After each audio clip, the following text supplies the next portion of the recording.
بسم اللہ الرحمن الرحیم ان اللہ لا یغیر ما بقوم حتی یغیر ما بانفسهم صدق اللہ العظیم۔ قائدین جماعت اسلامی جناب حضرت مولانا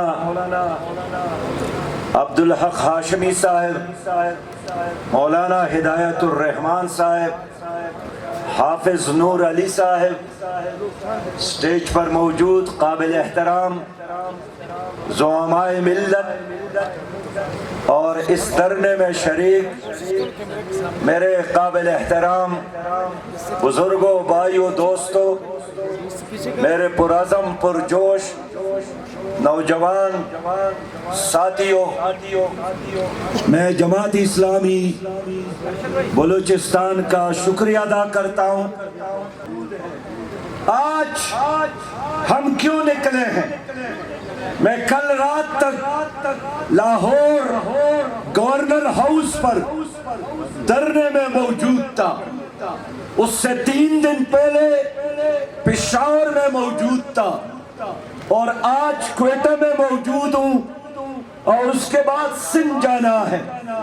میں اس لیے اور میری جماعت میدان میں نکلی ہے کہ آج پاکستان کے 25 کروڑ عوام کے لیے گھر چلانا مشکل ہو گیا ہے، گھر میں چولہا جلانا مشکل ہو گیا ہے، بچوں کو پڑھانا مشکل ہو گیا ہے،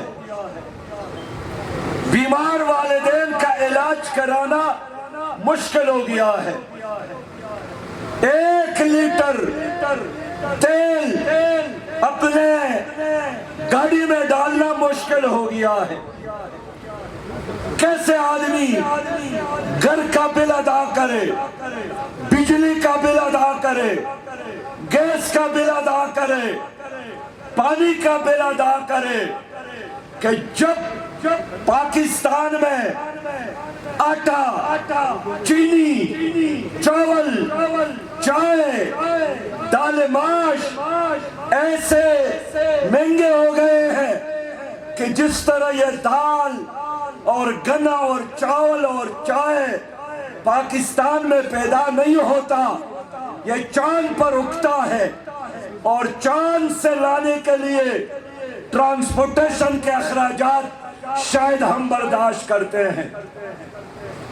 مجھے افسوس ہے کہ آج میں ایک ایسی موضوع پر بات کرتا ہوں کہ دنیا میری بات سنتی ہے، حیران ہوتی ہے کہ پاکستان جو گنا پیدا کرنے میں دنیا کا 8واں ملک ہے، چاول پیدا کرنے میں دنیا کا 5واں ملک ہے، دال پیدا کرنے میں دنیا کا 3را بڑا ملک ہے، گندم پیدا کرنے میں دنیا کا 7واں بڑا ملک ہے، لیکن اس کے باوجود بھی آج میں نے کوئٹہ میں معلوم کیا تو یہاں آٹا کوئٹہ شہر میں 150 روپیہ فی کلو، چینی کوئٹہ شہر میں 250 روپیہ فی کلو، گھی 500 روپیہ،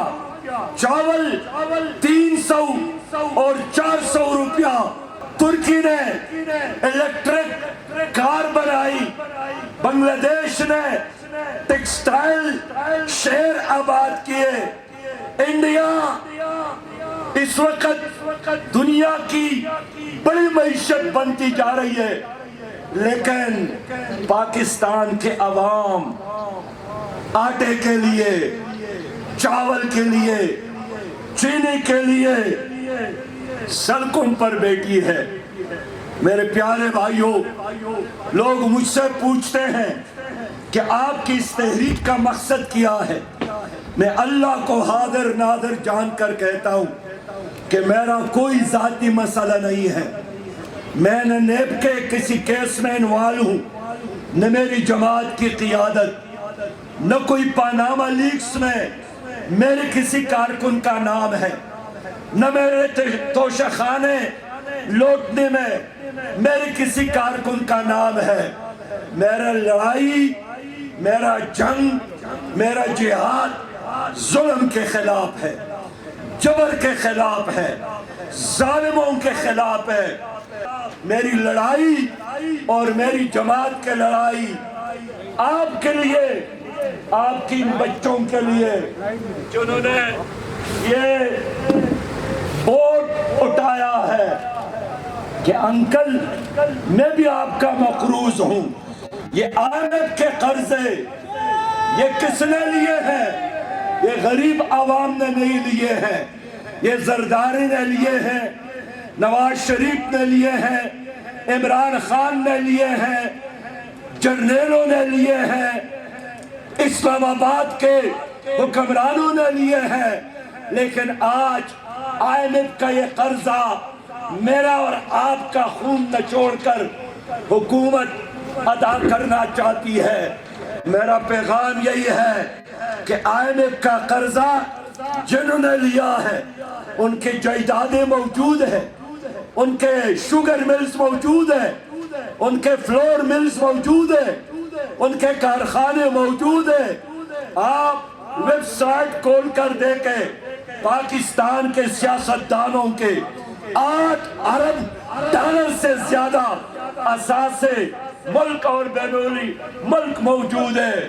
میں اس لیے چاہتا ہوں کہ ان چوروں اور لٹیروں کے اثاثوں کو بیچ کر پاکستان کے قرض ادا کیا جائے اور ان کی چوری اور لوٹ مار کا بوجھ مجھ پر اور میری قوم پر نہ ڈالا جائے۔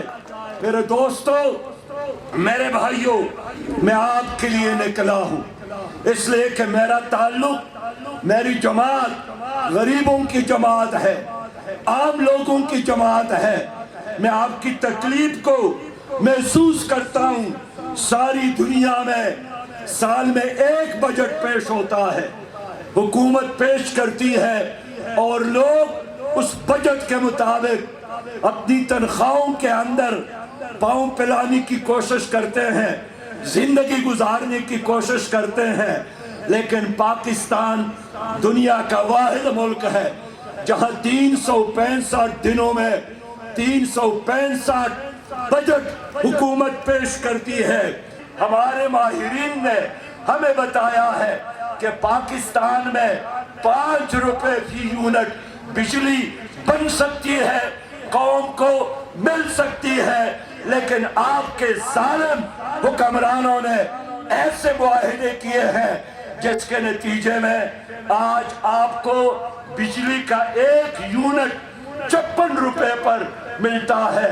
اور مجھے آج بتایا گیا، یہاں میری ایک بچی نے یہ پلے کارڈ اٹھایا ہے اس پر لکھا ہے کہ ابو مجھے پیدل سکول کیوں لے جا رہے ہو؟ اس نے بتایا بیٹا پیٹرول مہنگا ہو گیا ہے۔